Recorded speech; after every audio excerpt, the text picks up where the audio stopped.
Magandang araw! Sa video na ito, pag-aaralan natin ang kahulugan at katangian ng kabihasnan. Aalamin natin kung paano nagsimula ang mga unang kabihasnan, bakit mahalaga ang mga lambak-ilog, at paano nabuo ang mga pamayanan na naging batayan ng mga makabagong pamahalaan. Bago natin talakayin ang aralin, unahin muna natin ang mahalagang salita. Kabihasnan. Ang kabihasnan ay nagmula sa salitang ugat na bihasa na nangangahulugang eksperto o sanay sa isang gawain. Ito ay tumutukoy sa pamumuhay na nakagawian ng maraming pangkat ng tao. Kasama sa pag-unlad ng kabihasnan, ang wika, kaugalian, paniniwala at sining.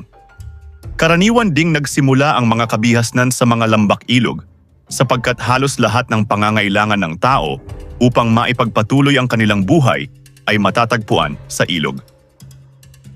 Kahulugan ng kabihasnan. Bukod sa pagiging mula sa salitang bihasa, ang kabihasnan o sibilisasyon ay may orihinal ding kahulugan na paninirahan sa lungsod.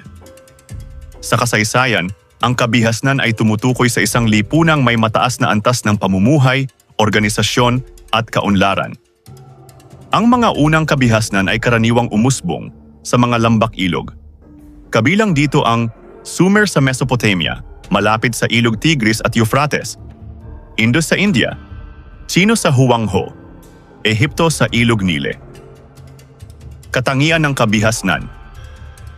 Makikita na ang pagbuo ng kabihasnan ay kaugnay ng permanenteng paninirahan, maayos at organisadong pamayanan, sistema ng pagsulat, at pagkakaroon ng mga tagapamahala. Karaniwan itong umuusbong sa mga lambak-ilog dahil dito matatagpuan ang tubig, matabang lupa, at magandang lugar para sa pagsasaka. Sa paglipas ng panahon, nabuo rin ang mga lungsod-estado na naging batayan ng mga komunidad at estado sa makabagong panahon. Upang mas maunawaan kung paano umunlad ang mga sinaunang kabihasnan, tingnan natin ang ilang mahahalagang pangyayari sa mga kabihasnang tinalakay sa aralin. Magsimula tayo sa kabihasnang umusbong sa lambak ng ilog Tigris at Euphrates. Noong 4,000 BCE, umusbong ang kabihasnang Sumer sa Mesopotamia, malapit sa ilog Tigris at Euphrates. Noong 2,800 BCE, nasakop ng mga Akkadian ng Sumer sa pamumuno ni Sargon I. Noong 1,772 BCE, namuno si Hammurabi sa Akkadia. Noong 1,115 BCE, naging maunlad na sibilisasyon ang Assyria. Sa panahon ni Ashurbanipal, nakilala ang Assyria sa sining at sa panahong ito nabanggit ang aklatan sa Nineveh.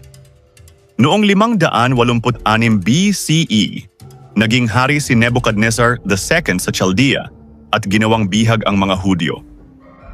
Noong 500 BCE, sa pamumuno ni Cyrus the Great, nasakop ang mga Chaldean. Pinalitan siya ni Darius the Great at sa panahong ito narating ng Mesopotamia ang maayos na pamamahala at lipunan. Matapos talakayin ang mga pangyayari sa Tigris-Euphrates, dumako naman tayo sa kabihasnang Indus sa India.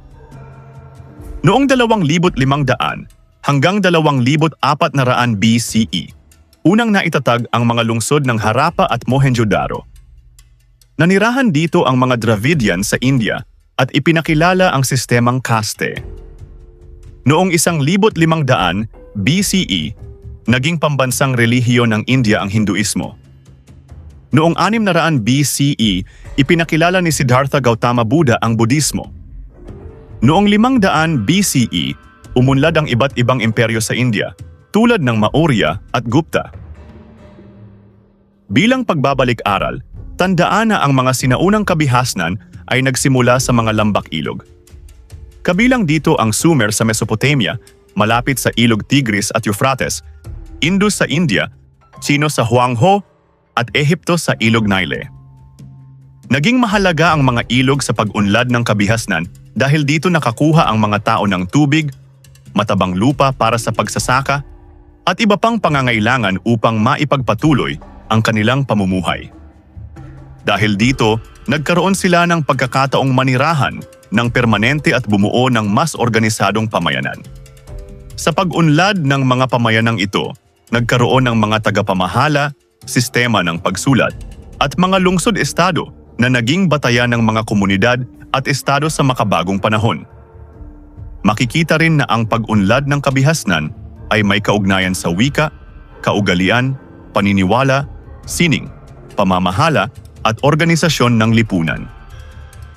At dito nagtatapos ang ating aralin tungkol sa kahulugan at katangian ng kabihasnan.